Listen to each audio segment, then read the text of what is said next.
Olá, tudo bem? Hoje é terça-feira, vamos então com o vídeo de hoje.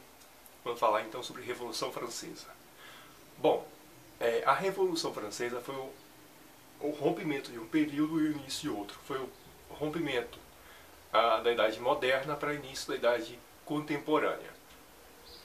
A gente aprende isso no ensino médio, no curso de História. Vamos lá então falar sobre a Revolução Francesa. Para os marxistas, a história da sociedade é dividida pelos modos de produção. Quando se acaba um modo de produção e inicia outro, imediatamente começou uma nova sociedade. Durante a Revolução Francesa foi a mesma coisa. Acabou-se uma sociedade e iniciou a outra. Acabou uma forma de sociedade e iniciou a outra. O que eu quero dizer? Acabou o modo de produção feudal, azar da nobreza, começou um novo. Vamos lá então. Primeira coisa que você tem que saber é a forma como se deu a Revolução Francesa.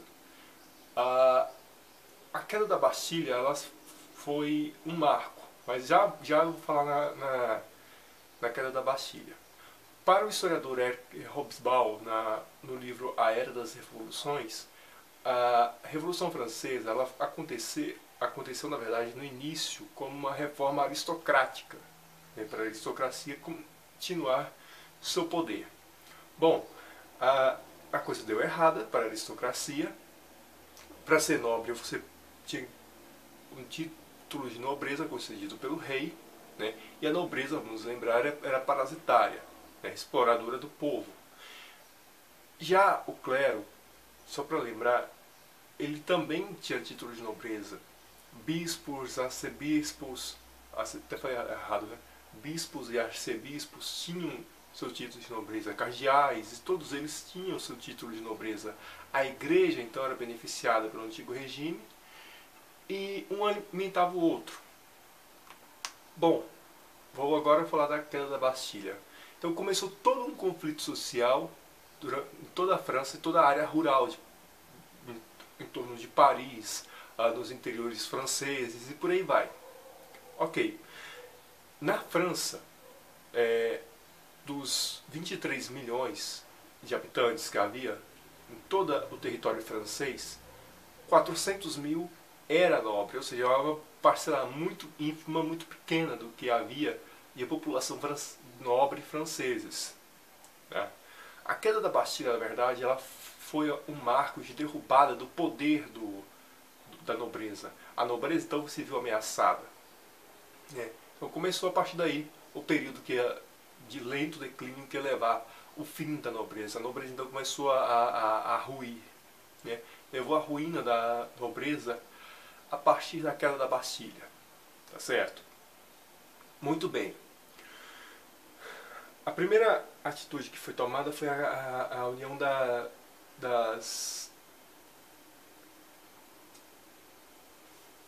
Assembleia, para tentar remediar a coisa. Só que a nobreza aí se dividiu, os gerondinos e jacobinos, sendo os jacobinos à esquerda e os gerondinos à direita.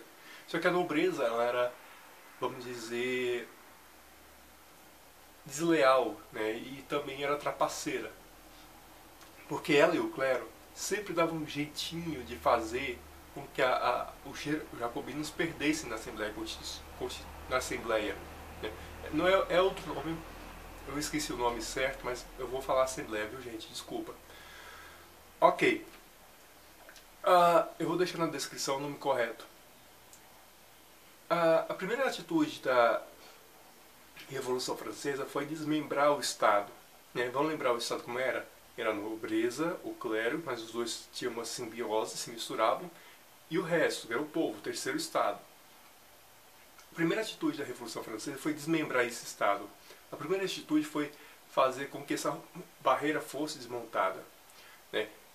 Logo, começou então o tal do Estado laico. Estado laico é um pensamento de que o Estado ele é ateu. Não, é um Estado sem religião oficial. É um Estado que não tem uma religião oficial. Eu, por exemplo, eu gosto de falar, eu sou católico, faço minhas orações, tudo certinho. Agora, o Estado não pode seguir o modelo da minha religião. Não pode. Ok. Tá, professor, mas qual era o pensamento principal que guiavam esses tais jacobinos? Era o pensamento iluminista ou liberal? O pensamento liberal guiava os franceses, né? Ok. Só que a Revolução Francesa não foi flores como muita gente pensa, né? Foi a era do terror. O terror, o que foi isso? Foi um período conduzido por um homem chamado Robespierre, que era advogado, porém ele não levou a sério as leis. E Robespierre executou no terror pessoas sem o mínimo direito de julgamento. Ah, fulano é culpado, fulano é inocente. Não, ele não nem ligou para isso. Guilhotina para todos, segundo Robespierre. Até que a coisa começou a se organizar e centralizou-se o poder, primeiro, centralizou o poder no consulado, no diretório, estou falando fora da ordem, viu gente? Depois no Império, com Napoleão, o imperador dos franceses. Napoleão, quando chegou em Napoleão, o terror já tinha acabado, já tinha acalmado, Robespierre foi guilhotinado, né,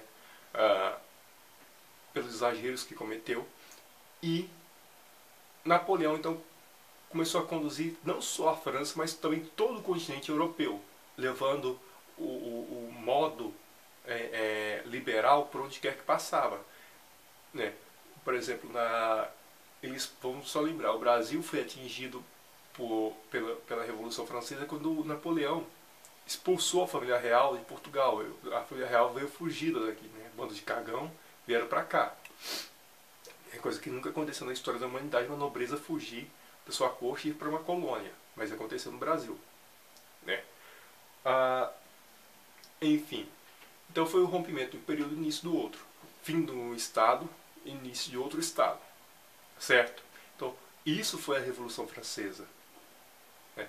Foi todo um processo que levou a França de uma monarquia até uma república, né? Passando por um império, passando por um diretório, enfim, foi uma série de coisas que aconteceu. Ok, esse foi o nosso vídeo de história de hoje, espero que vocês tenham gostado, espero que leiam A Era das Revoluções, do Eric Hobsbawm. Até o próximo, ousar lutar, ousar vencer, vidas pretas importam. Até o próximo, tchau!